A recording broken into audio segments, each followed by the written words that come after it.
Shri P J Vincent, എന്തായാലും നാളെയാണ് സുരക്ഷയ്ക്കായുള്ള മന്ത്രിസഭാ സമിതി യോഗം ചേരുക. താങ്കൾ എന്താണ് പ്രതീക്ഷിക്കുന്നത്? ഇതിനോടകം തന്നെ 5 പ്രധാനപ്പെട്ട നടപടികൾ എടുത്തു കഴിഞ്ഞു. സിന്ധു ജല കരാർ മരവിപ്പിച്ചതും വിസ റദ്ദാക്കിയതും ഹൈക്കമ്മീഷനിലെ ആളെ കുറച്ചതും അടക്കമുള്ള സുപ്രധാനമായ നടപടികൾ എടുത്തു കഴിഞ്ഞു നയതന്ത്ര തലത്തിൽ.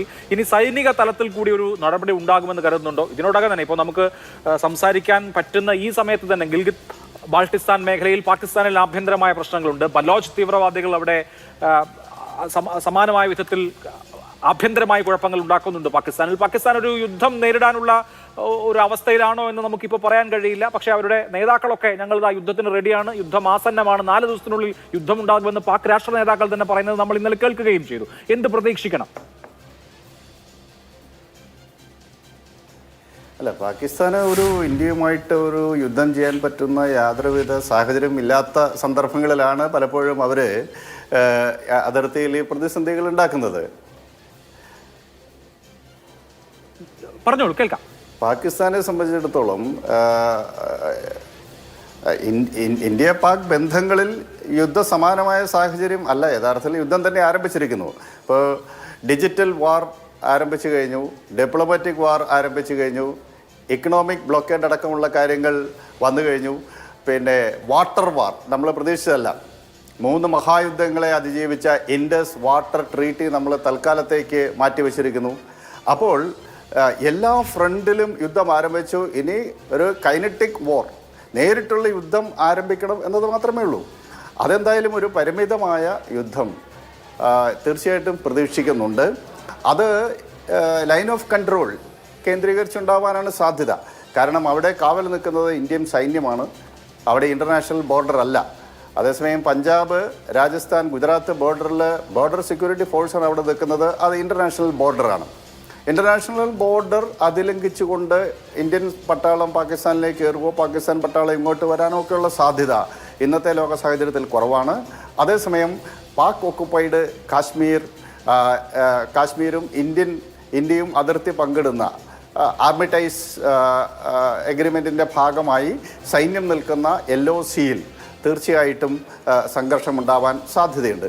ഇതിനു മുമ്പുള്ള എല്ലാ യുദ്ധങ്ങളിലും, മേജർ യുദ്ധങ്ങളിലെല്ലാം ഇന്ത്യക്കുണ്ടായിട്ടുള്ള ടെറിട്ടോറിയൽ ഗെയിൻസ് പൂർണ്ണമായി തിരിച്ചു നൽകിക്കൊണ്ട് ആണ്, പൂർണ്ണമായിട്ടെന്ന് പറയാൻ സാധിക്കില്ല, ഇപ്പോൾ 881 ചതുരശ്ര കിലോമീറ്റർ സ്ക്വയർ 1971 ശേഷം ഇന്ത്യ മടക്കി കൊടുത്തില്ല. അങ്ങനെയുള്ള ചെറിയ എങ്കിലും മേജർ മിലിറ്ററി ഗെയിൻസ് എല്ലാം മടക്കി കൊടുത്ത് ഡിപ്ലോമാറ്റിക് ടേബിളിൽ പാകിസ്ഥാൻ പരിക്കില്ലാതെ കടന്നുപോയ ഒരു സാഹചര്യമുണ്ട്. അതിലേറ്റവും പ്രധാനപ്പെട്ടതാണ്, മേജർ രവി സാറിനെല്ലാം അതിൻ്റെ കാര്യങ്ങൾ അറിയാം.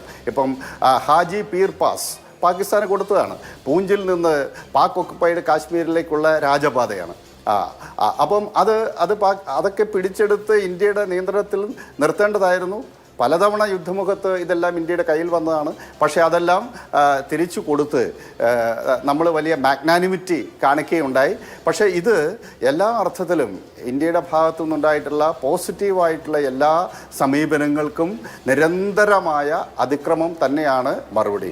ഈ സാഹചര്യത്തിൽ ശക്തമായ തീരുമാനമെടുക്കാതെ ഈ രാജ്യത്തിന് മുന്നോട്ട് പോകാൻ സാധിക്കില്ല. ഇപ്പോൾ 2019 ശേഷം ഒരു മേജർ അറ്റാക്ക് കാശ്മീരിൽ ഉണ്ടായിട്ടില്ല. അതുകൊണ്ടാണല്ലോ ഇപ്പം സർക്കാർ പറയുന്ന പോലെ 3.32 കോടി ആളുകൾ അവിടെ സന്ദർശിച്ചു. അത് ടൂറിസ്റ്റുകളല്ല എങ്കിലും മൊത്തത്തിൽ കാശ്മീരിലേക്ക് വന്നിട്ടുള്ള ആളുകളുടെ എണ്ണം എടുക്കുമ്പോൾ ഒരു പക്ഷേ അത്രയും വന്നേക്കാം. ഇപ്പം വൈഷ്ണവ ദേവിയിലും അമർനാഥ് തീർത്ഥാടനവും അതുപോലെ ഉദ്യോഗസ്ഥരും ടൂറിസ്റ്റുകളും എല്ലാം അടങ്ങിയപ്പോൾ. അപ്പോൾ ഈ ടൂറിസ്റ്റ് ഏജൻസി അസോസിയേഷൻ എൻ്റെ പ്രസിഡന്റ് 2024 35 ലക്ഷത്തിലധികം ആളുകൾ, 35 ലക്ഷത്തിലധികം ടൂറിസ്റ്റുകൾ അവിടെ കാശ്മീർ വാലിയിൽ സന്ദർശിക്കുന്നുണ്ടായി എന്ന് പറയുന്നു. അപ്പം ഈ ടൂറിസ്റ്റുകൾ പോകുന്നത് ഇപ്പോൾ പഹൽഗാമിൽ കൊല ചെയ്യപ്പെട്ട മനുഷ്യരെല്ലാം കുടുംബങ്ങളായിട്ടാണ് വരുന്നത്. ഏറ്റവും സെക്യൂർ ആയിട്ടുള്ള ഒരു പ്രദേശത്തേക്കാണല്ലോ നമ്മൾ കുടുംബമായിട്ട് പോവുക. അതുപോലെ ടൂറിസം ശക്തിപ്പെടണമെങ്കിൽ അവിടെ കുറേ ബാക്ക് പാക്കേഴ്സ് പോയിട്ട് കാര്യമില്ല, ഫാമിലി വരണം.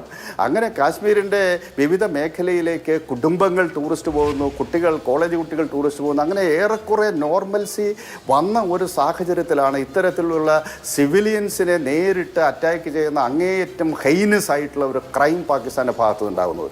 അപ്പോൾ അതിന് ശക്തമായ തിരിച്ചടി ഉണ്ടാവാണ്ട് രക്ഷയില്ല. പക്ഷേ അതോടൊപ്പം നേരത്തെ സൂചിപ്പിക്കേണ്ട ഒരു പ്രധാനപ്പെട്ട കാര്യം, പാകിസ്ഥാൻ എത്ര വീക്കാണ് എന്ന് ചർച്ച ചെയ്യുന്നതിൽ ഒരർത്ഥവുമില്ല. കാരണം പാകിസ്ഥാന് എല്ലാവിധ പിന്തുണയുമായി ചൈനയുണ്ട്. 1959 ടിബറ്റൻ ഇൻകേർഷന് ശേഷം എടുത്തുള്ള ചരിത്രമെടുത്താൽ പാകിസ്ഥാൻ ഈ പഴയ ജമ്മു ആൻഡ് കാശ്മീരിലെ അക്സായി ചീൻ അവരുടെ കയ്യിലാണ്. അവർക്ക് ഷക്സം വാലി 1963 സീനോ പാകിസ്ഥാൻ ട്രീറ്റിയുടെ ഭാഗമായിട്ട് 5100 കിലോമീറ്റർ സ്ക്വയർ വരുന്ന പ്രദേശം അവർക്ക് കൈമാറിയിട്ടുണ്ട്. കാരക്കോരം ട്രാക്കിൻ്റെ ഒരു വലിയ ഭാഗം അവർക്ക് കൈമാറി. അതോടൊപ്പം ചൈനയ്ക്ക് നോർത്ത് സിക്കിമിൽ താല്പര്യമുണ്ട്, അരുണാചൽ പ്രദേശിൽ താല്പര്യമുണ്ട്.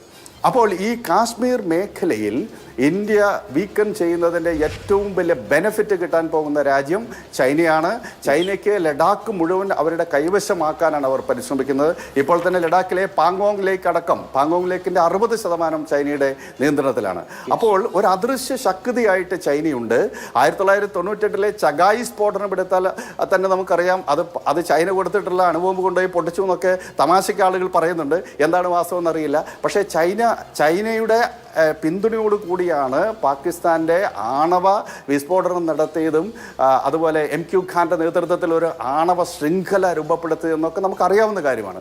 അപ്പോൾ പാകിസ്ഥാൻ്റെ എല്ലാവിധ പിന്തുണയും അവിടെ ഉണ്ട് എന്നതാണ് വാസ്തവം.